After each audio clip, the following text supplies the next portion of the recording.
Nah, mungkin sebelum saya mau nanya, kok dipanggil Bang Udin?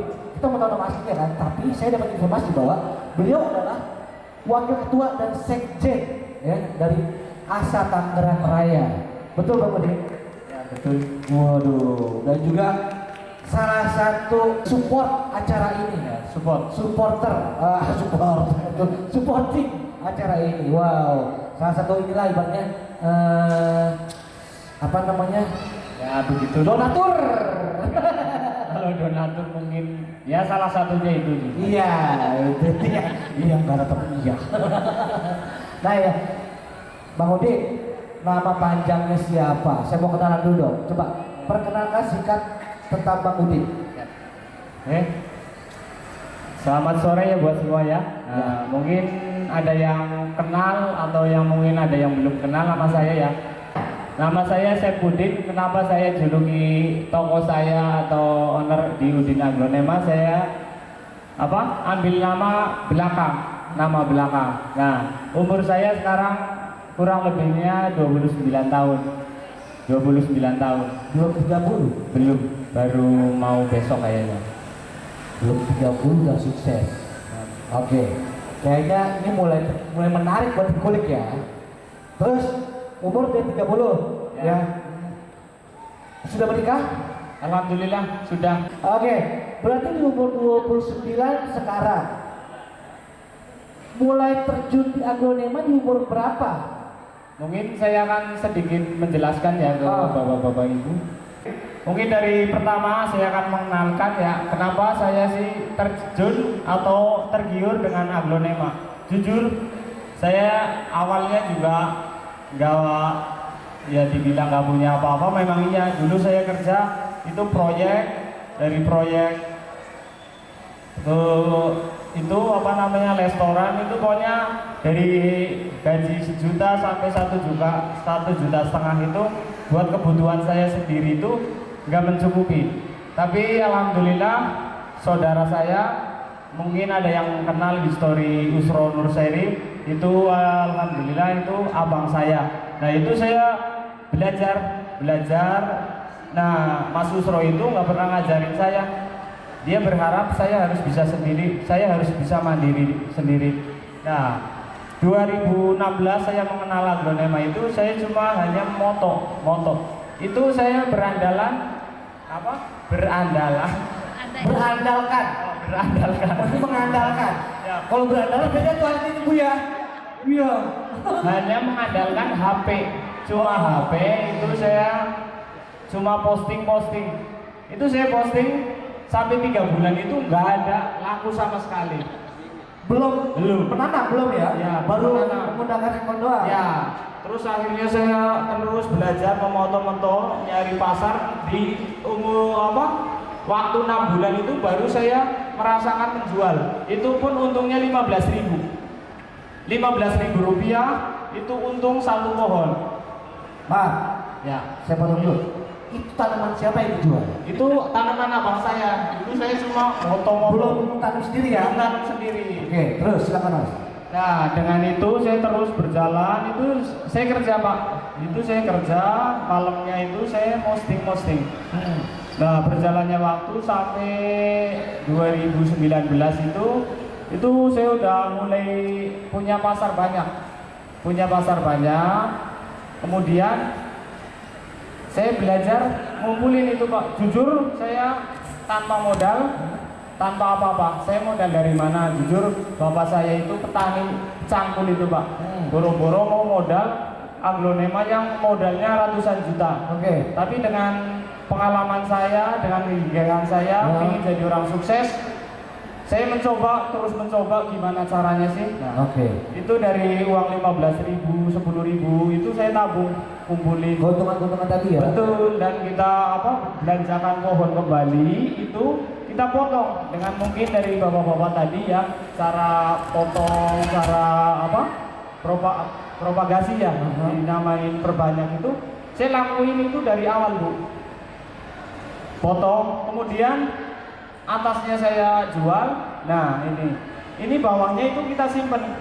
Nah kemudian berjalan waktu kedua waktu, jadi banyak dan saya percaya beranikan diri buka usaha.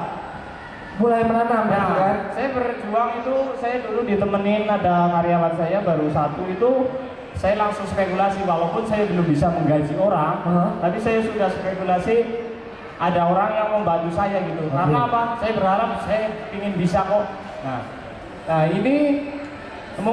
ini tanpa modal saya alhamdulillah ini kandang saya yang ada di kampung di Pemalang itu kurang lebihnya 2000 meter. Ini jujur tanpa modal alhamdulillah jadi begini. Karena apa? Saya gigih dalam merawat, memperbanyak, dan di samping itu saya harus belajar tani, saya juga harus belajar jual, gitu Pak. Betul. Berarti itu mulai tadi yang apa namanya propagasinya itu di tahun 2019 berarti ya? Nah itu saya mulai perbanyak itu mengalih dari 2016 itu kan baru-baru mulai jualan udah mulai bisa. Itu saya 2017-18 itu saya nyoba potong-potong gitu. 2018 ya? 2018 ya? Betul, saya beli katakan 500.000 rumpun 3. Nah saya petel-petel, bonggolnya saya simpen, atasnya saya jual. Di 2 bulan 3 bulan kan bonggolnya udah numbuh lagi. Betul. Nah kalau dari rumput 3 itu kemungkinan ada anak 4 atau sampai 5. Nah katakanlah 50 ribuan kalau dikali 5 kan udah 250.000. Betul. Itu murni keuntungan kita karena apa? Atasannya udah kami jual buat mengembalikan modal itu. Nah itu satu pot. Kalau kita punya 1000 pot beranak 5 semua jadi berapa? Jadi banyak. Jadi banyak. Intinya mungkin dari bapak-bapak ibu misalnya mau belajar mau belajar bertani atau jualan seperti apa, boleh nanti hubungin kami atau admin anak sama kami ya. Bisa nanti bisa main. Saya tokonya satu ada di Pondok Jagung yang sekarang saya tempati. Di situ juga sudah ada anak-anak. Nah, jadi saya sekarang itu ya mohon maaf ya bukannya sombong. Itu saya udah sebulan di sini, kadang sebulan di Jawa. Karena alhamdulillah di Jawa itu udah 2 cabang dan yang di sini kurang lebih ada 3 toko. 3 toko. Betul. Silakan duduk. Kayak semangat sekali Bang Udin ya. Emang kalau orang sukses gitu semangatnya tinggi Bu ya. Jadi mulai dari jualin punya orang cuma untung 15.000. Betul. Berarti 2016 setahun lebih ya berarti menjual punya orang doang ya. Itu saya hampir 3 tahun jualin punya abang saya itu. 3 tahun. Ya, cara bahasa keren sekarang itu adalah salo. Dulu saya salo. Dan alhamdulillah karena kegiatan saya alhamdulillah jadi nyaloin orang gitu. Bukan, bahasa keren itu bukan calo, reseller. Reseller. Iya. Ya, nah sekarang ini Bang Udin melihat kondisi sekarang ya, dengan dulu kan kita lihat aglonema tinggi ya kan. Betul. Itu Bang Udin gimana menghadapinya Bang? Ya mungkin saya selalu tekankan ke anak-anak dan ke para petani yang mungkin dekat ya. Karena dekat itu saya selalu tekanin. Pokoknya nggak usah takut masalah aglo gak laku, enggak. Tetap peminat itu masih luar biasa. Kadang mungkin gak laku karena apa? Harganya tinggi. Nah untuk mengurangi harga itu tetap laku, katakan beli 1 juta ya Pak. Ini harga menurun. Dipaksa 1,5 juta gak bakalan kejual itu Pak. Nah, karena jujur saya asalnya merantau dan nggak bikin jadi orang sini, saya pinginnya pulang. Itu memang saya kumpulin aset di Jawa, kurang lebihnya udah kalau di total tanah kurang lebihnya udah 9 hektar. Jujur murni dari aglo, tidak ada lain-lain. Terus alhamdulillah kemarin baru selesai pembangunan rumah. Mohon maaf ya Bu, bukannya pamer ya, saya hanya motivasi untuk saya tanpa modal bermainkan aglonema. Itu hasil full dari aglonema semua. Baru kelar pembangunan rumah beserta greenhouse di belakang itu hampir 2,1 miliar itu saya bikin rumah kemarin dari aglonema. Dan saya mau tanya, berapa pegawai sekarang? Dari di Jawa ada 2 kandang, 35. 12 karyawan yang saya pimpin sekarang. Dan Anak-anak.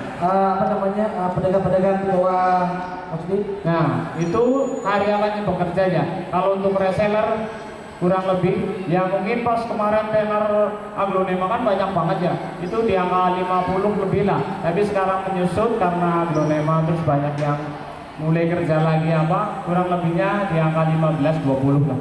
Seller yang masih bekerja sama-sama kita gitu. maksud saya beliau ini memberikan dampak positif ekonomi di sekelilingnya. Buat saya pribadi ya, orang yang sukses itu adalah orang yang bermanfaat buat sekelilingnya. Jadi nggak cuma dia punya ini enggak, tapi kalau dia bermanfaat buat orang sekelilingnya dan bisa mengangkat orang-orang sekelilingnya, ya alhamdulillah gitu. Dengan 12 karyawan lumayan dong. Betul.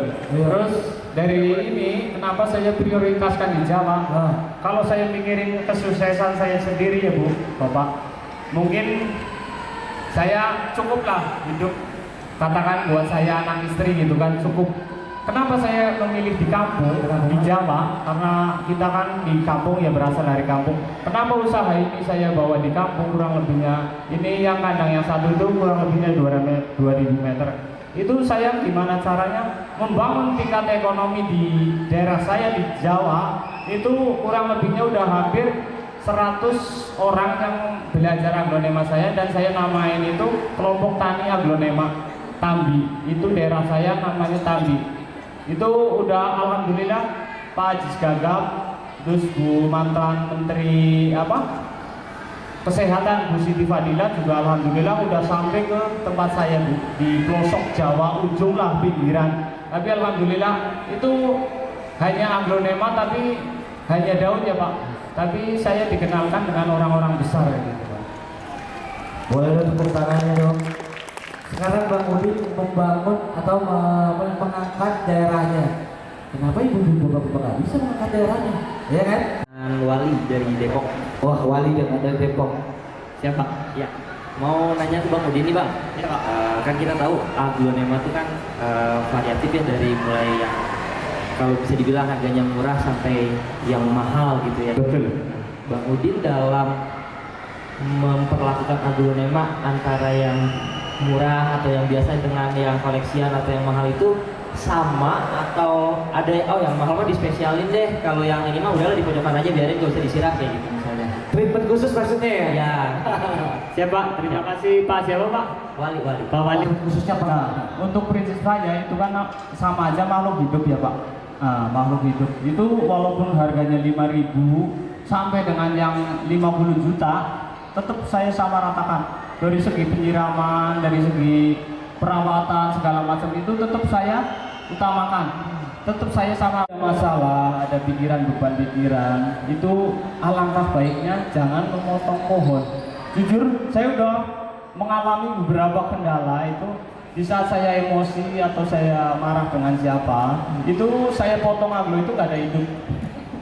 Itu dari aglo yang 10 juta sampai yang 200.000. Ya mungkin yang tahu ya dari teman-teman lain, tapi jujur pribadi saya itu nggak bisa. Di saat motong itu kondisi saya misalnya lagi emosi atau marah dengan itu nggak bisa, pasti mati. Tapi sering nih, saya juga pernah dengar nih, kalau misalkan pohon itu suka diajak ngobrol, suka ngobrol nggak? Mas? Suka ngobrol. Kadang kalau dikata itu kalau awal-awal ya kayak orang gila. Tapi mungkin sekarang ya udah, ya dibilang gila ya tergila-gila akhirnya jadi ngobrol. Di saat saya menyiram itu saya, ya mohon maaf ya, itu saya sholawatin Pak. Sholawatin, nyiram, apa segala macam. Karena dia juga makhluk hidup, punya hawa, punya apa gitu. Jadi mereka pun, saya dirawat dengan baik kok, saya diperhatiin dengan baik kok. Nah, mungkin tetap ya mungkin balasan dari pohon-pohon mereka yang akhirnya tadinya mau mati, hidup lagi, dan yang harganya tadinya nggak mahal, tiba-tiba. Walaupun gini ya Pak, saya pasaran di harga misalnya 500.000, itu udah banyak faktor yang saya alami untuk segi penjualan. Katakan di pasaran harga 500.000 ini Pak, saya seneng performnya, karakter, dan saya lihat beda, nggak ada yang seperti ini. Itu kadang saya semplong-semplongnya Pak, kalau mau 5 juta Tapi nilalang ada aja Bu. Itu saya mencoba itu 1 kali, 2 kali, hampir puluhan kali karena saya hampir 7 tahun berkelana di aglonema ya. Jadi saya udah memahami segala macam. Nah kemarin kejadian kanaya, mungkin Bapak Ibu yang mengenal aglonema mungkin tahu kanaya di pasaran di sini Pak itu paling di angka 4 juta. Tapi karena saya seneng saya tiap hari, daunnya gede, saya teliti, kananya biasanya keriting. Itu akhirnya Pak, saya minta kalau laku 10 juta silakan, kalau nggak laku ya nggak apa-apa. Akhirnya terjual di angka berapa? Kananya di sini pasaran 4 juta, laku ke Belanda 23 juta itu kanaya. Di sini pasaran cuma 3 juta. Gitu. Jual ke Belanda? Ya, itu Belanda itu pasarnya kalau di daerah sana itu masih rame, masih digoncangkan dengan aglonema itu luar biasa. Terus main keluar negeri juga ya? Betul. Dari Tangsel. Dari Tangsel. Silakan dulu. Apa bedanya aglonema di sini di rak sama di bawah? Tapi saya lihat rata-rata aglonema itu di rak. Betul. Siap. Untuk apa? Segi warna atau kesuburan, apakah ada perbedaannya antara di rak sama di bawah? Aglonema harus ditaruh di bawah, sedangkan di bawah pun bisa ya. Kenapa Ya, harus di atas? rak. Oh, jadi rak. Nah, saya kan semua pakai rak ya. Sebenarnya saya juga ada 3 sistem, ada kandang saya juga di sini. Mungkin ibu-ibu mau ke lokasi saya juga bisa. Jadi saya kembangkan, ada yang saya taruh polybag di bawah, ada videonya sih ya. Tapi ada yang buat di atas. Tapi untuk tingkat kehidupan Bu, baiknya di rak. Karena apa? Kotoran, bakteri apa segala macam itu adanya di bawah semua. Jadi ini kenapa saya buat rak itu antisipasi buat biar aglo itu jauh dari bakteri segala macam, karena ya kadang kalau ditaruh di bawah kan segala binatang apa segala macam kan bisa Naik aja gitu ya. itu akan mempengaruhi kesulitan pertumbuhan atau Ya keindahannya berkurang lagi. Nah, di samping itu juga saya balik lagi tadi karena saya senang dengan aglonema, saya sudah menyatu dengan aglonema itu, saya tetap muliakan aglonema seperti itu. Cara menghargai dengan itu ya. Betul, tapi lebih baik kalau bisa tetap harus di atas rak gitu. Terima kasih Bu Susi. Ibu dengan siapa? Baik, terima kasih. Nama saya Ibu Ayu Wigara. Dari mana Bu? Saya dari Cipondok. Cipondok. Oke. Ya, Baik, Mas, terima kasih Mas Udin. Saya mau bertanya. Ya. Saya seringkali mengalami kejadian setelah mengganti metan. Ya, seringkali terjadi kelonyotan di akar, kadang lonyot di batang. Nah, bagaimana caranya untuk meminimalisasikan kelonyotan tadi, lonyot di daun kah, atau lonyot di batang kah, atau di akarnya? Gitu. Karena saya seringkali mengalami drama seperti itu. Jadi kadang sedih, sudah merawat dari waktu misalnya 1 bulan sampai 6 bulan, tapi ternyata setelah ganti metan seperti itu. Jadi sedihnya walaupun udah bagus rimbun ternyata mengalami hal lonyot, patah pinggang, atau akarnya busuk gitu. Itu apakah pengaruh dari dia stres karena penggantian metan kah atau bagaimana? Mohon penjelasannya. Terima kasih. Ya, saya sedikit jelaskan ya buat Ibu Ayu sepengalaman saya ya Bu. Mungkin Ibu ganti metannya itu dicuci atau cuma dikeprik aja Bu? Nah itu ya mohon maaf ya, itu pengalaman saya. Kesalahan besar itu dalam merawat aglonema atau mengganti media di dalam pohon yang sudah subur, dicuci dan diadaptasikan dengan media yang baru lagi, itu tingkat risikonya tinggi. Kadang ya mohon maaf ya, kadang mungkin media itu belum cocok atau belum matang, itu yang menjadikan si aglo itu jadi busuk akar atau batang busuk. Saran saya Ibu, dan saya udah ilmu itu saya pakai dari dulu sampai sekarang itu, di saat repotting itu saya nggak pernah cuci akar Bu. Karena apa? Di akar itu kan biasanya masih ada nempel-nempel media itu Bu. Ya. Itu saya nggak pernah cuci Bu. Nah itu cuma saya keprik dan saya cek ini media udah berjamur atau enggak kan gitu. Nah aglo itu bagusnya repotting itu 3 sampai 6 bulan. Itu lebih bagusnya itu 3 bulan. Dan jadi saya cuma keprik doang, itu tanam, ambil media yang baru itu buat nanam, Bu. Nah, setelah itu saya taruh kolong, Bu. Kita tempat adem itu selama 2 hari. Itu begitu repotting itu kalau nggak potong ya, Bu. Itu repotting itu langsung siram, nanti kita taruh di kolong gitu, Bu. Udah 2 hari baru dinaikin di pot, di atas rak. Ya, oke. Ya, jadi mohon maaf ya, Bu. Jangan dicuci, saran saya. Ya memang jadi gini. Kadang kan ada yang berprinsip dicuci biar bakterinya hilang apa segala macam, bersih itu kan, biar bersih. Nggak ada. Semua glow yang ibaratnya ditanam di pohon bakterian semua. Nggak ada glow bersih, nggak ada akar bersih kan, cara kasarnya kan ngomong gitu ya. Itu ya mohon maaf yang mungkin banyak yang mendengar atau senior itu dari pengalaman saya pribadi gitu. Berarti investasi juga ya? Investasi. Oke. Hanya misalnya Bapak Ibu ingin bertanya-tanya lebih lanjut, boleh ke hubungi saya gitu. Ya, mantap. Berarti kalau saya ambil kesimpulan, seperti tadi saya katakan bahwa dari pengalamannya Pak Mudik ini, ternyata aglonema itu adalah mudah, indah, dan bahagia ya. Satu akar satu yang Sudah, terima kasih. Terima kasih Bapak. Terima kasih. Sampai ketemu lagi dan juga jangan lupa yang ingin nanti bertanya langsung silakan menghubungi Pak Mudik dan mendatangi kebunnya nanti ya.